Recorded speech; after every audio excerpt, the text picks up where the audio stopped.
Eu me chamo Paulo Davi e você está no meu canal. Estamos aqui nessa série de comentários que a gente chama de Entendes tu o que lês? E estamos justamente comentando a carta aos Romanos, conhecido como Evangelho de Paulo, e hoje queremos falar do capítulo 7. Desde o capítulo 3, o apóstolo Paulo está tratando sobre a questão do pecado, né? Como o homem, criado à imagem de Deus, se tornou pecador. Lembrando que, como a gente tem entendido aqui, pecado é o egoísmo humano e todos os frutos desse egoísmo, né? Ele foi introduzido no mundo pelos nossos antepassados, ele hoje está no mundo e desse pecado que está no mundo vem toda a tentação que torna cada homem pecador. Ao contrário de que muitos entendem, pecado não tem como passar de pai para filho, não tem como herdar o pecado, porque o pecado tem a ver com uma decisão moral. O egoísmo é um ato pessoal, implica numa decisão moral de ser egoísta. Acontece que, pelo que nós temos lido, depois que entramos nisso, sair já não é a mesma facilidade que foi quando nós entramos. Nós entramos por uma escolha, mas nós não saímos por uma escolha, porque vimos que o pecado escraviza, o homem se torna escravo do seu próprio egoísmo. Vimos que a única forma, no capítulo 6, de sermos libertos disso é o batismo da morte, de nós crermos pela fé que quando Jesus morreu nós também morremos. É isso que o capítulo 3 trata aqui. Assim como temos que ter fé no perdão que Deus nos deu pelo sangue de Jesus Cristo, nós precisamos ter fé na libertação pela morte de Cristo. Se Cristo morreu, nós também morremos com ele. Isso é o que a Bíblia chama de batismo na morte, tratado no capítulo 6. Vamos ver agora no capítulo 7. Meus irmãos, vocês todos podem compreender muito bem o que vou dizer. Vocês conhecem as leis e sabem que elas só têm poder sobre uma pessoa enquanto essa pessoa está viva. Por exemplo, a mulher casada está ligada pela lei ao marido enquanto ele estiver vivo. Mas se ele morrer, ela estará livre da lei que a liga ao marido. De modo que se ela viver com outro homem enquanto o marido estiver vivo, ela será chamada adúltera.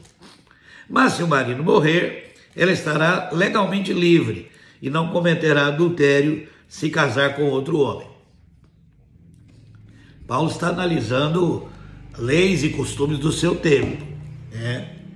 E ele cita como exemplo a questão da mulher, do marido, de que pela lei ela está presa ao marido, mas se o marido morrer ela é livre. E aí ele fala uma coisa interessante, verso 4. O mesmo acontece com vocês, meus irmãos.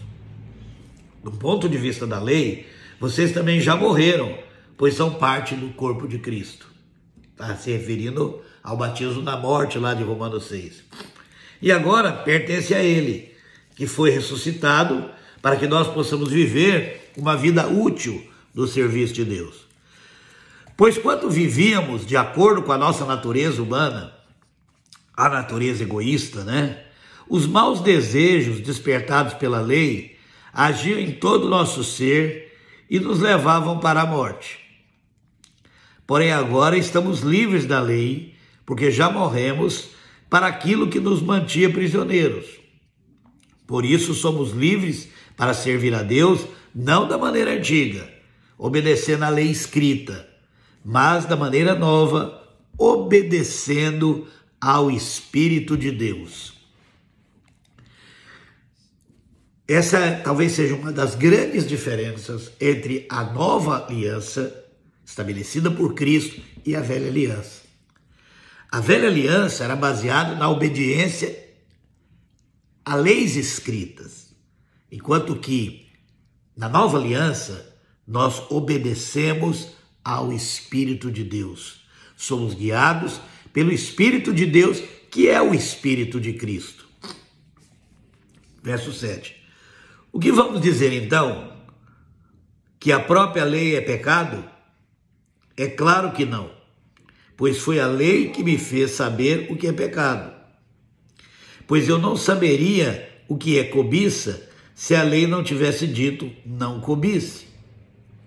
Porém, o pecado se aproveitou dessa lei para despertar em mim todo tipo de cobiça. Porque se não existe a lei, o pecado é coisa morta. Pois houve um tempo em que eu não conhecia a lei e estava vivo. Mas quando fiquei conhecendo o mandamento, o pecado começou a viver e eu morri. Isso é uma coisa interessante que Paulo fala aqui. O egoísmo, ele só existe, ou ele só passa a existir, quando nós estamos diante da vontade de Deus e nós preferimos fazer a nossa vontade. Enquanto nós não somos confrontados pela vontade de Deus, que na velha aliança se expressava através da lei, o pecado estava morto em nós, porque o que nós fazíamos era a nossa própria vontade, mas nós não sabíamos disso. Porque nós não tínhamos sido confrontados à lei de Deus.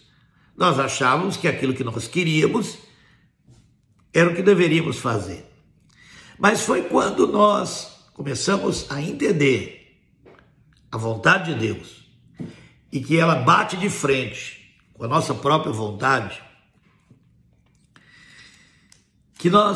que o pecado se manifestou na nossa vida. Isso acontece na vida de todo ser humano. Acontece na vida das crianças, quando elas perdem aquela inocência, a partir do momento que elas tomam consciência, da vontade de Deus. Muitas vezes expressa pelo mandamento dos pais. E ali, naquele momento, que ela resolve fazer o que ela quer e não o que ela teria que fazer, e passa por cima de todo mundo, ela passou a conhecer o pecado. Isso acontece na vida de todo mundo, de todo ser humano. Por isso que o pecado passa para todos os homens, Não porque nascemos já pecadores, mas nós nascemos no mundo de pecado e ao sermos confrontados com a vontade de Deus, expressa muitas vezes pelo mandamento dos pais, nós resolvemos nos rebelar. E a partir disso nós nos tornamos escravos.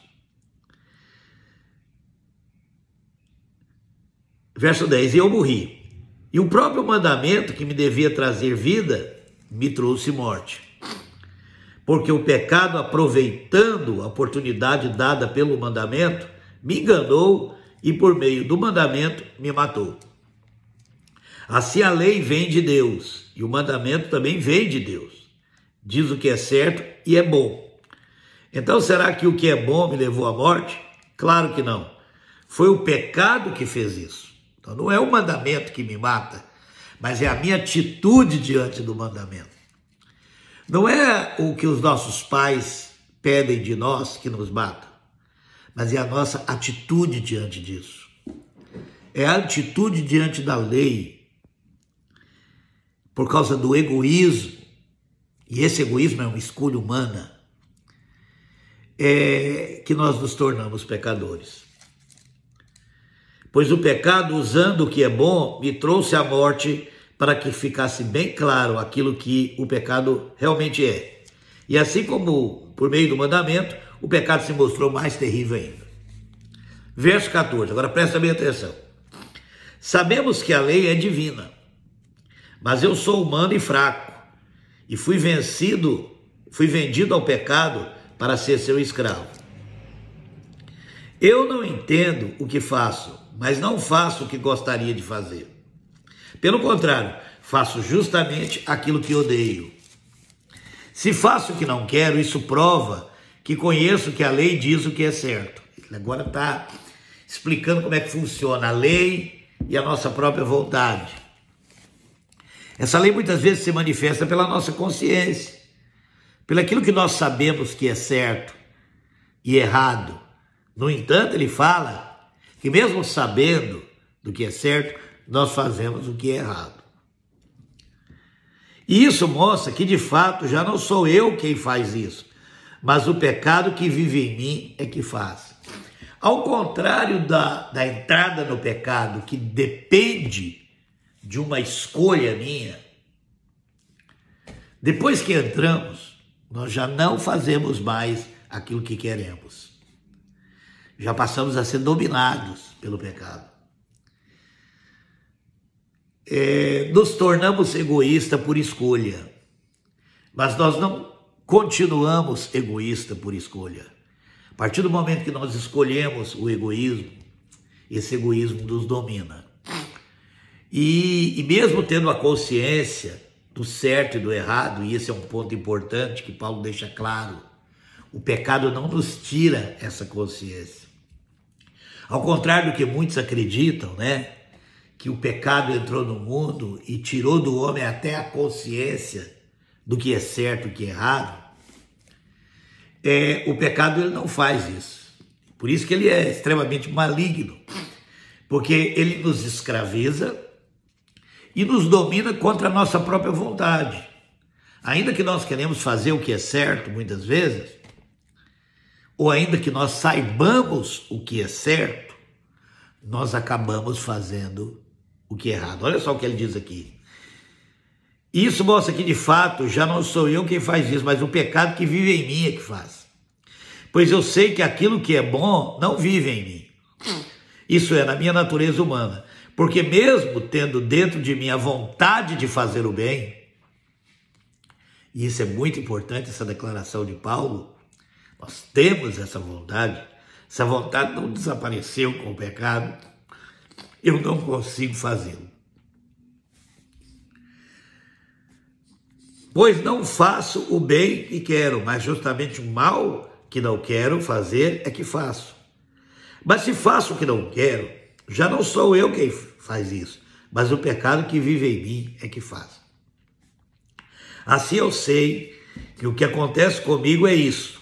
Quando quero fazer o que é bom, só consigo fazer o que é mal. Dentro de mim eu sei que gosto da lei de Deus, mas vejo uma lei diferente agindo naquilo que faço. Uma lei que luta contra aquela que a minha mente aprova.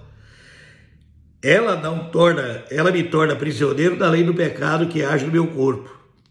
Como sou infeliz, quem me livrará desse corpo que me leva para a morte? Ele termina falando isso. Em outra tradução, miserável homem que sou. Quem me livrará do caminho da morte? Que Deus seja louvado, pois Ele fará isso por meio do nosso Senhor Jesus Cristo. Portanto, essa é a minha situação. No meu pensamento eu sirvo a lei de Deus, mas na prática sirvo a lei do pecado. E no capítulo 8, então, ele vai mostrar como aquilo que nós falamos no capítulo 6, que é o batismo da morte, ou seja, quando nós cremos que estávamos morrendo com Cristo, quando Ele morreu, qual é o resultado disso na nossa vida? E como isso nos liberta dessa lei do pecado. Mas é muito importante esse capítulo 6, porque mostra a verdadeira natureza do pecado.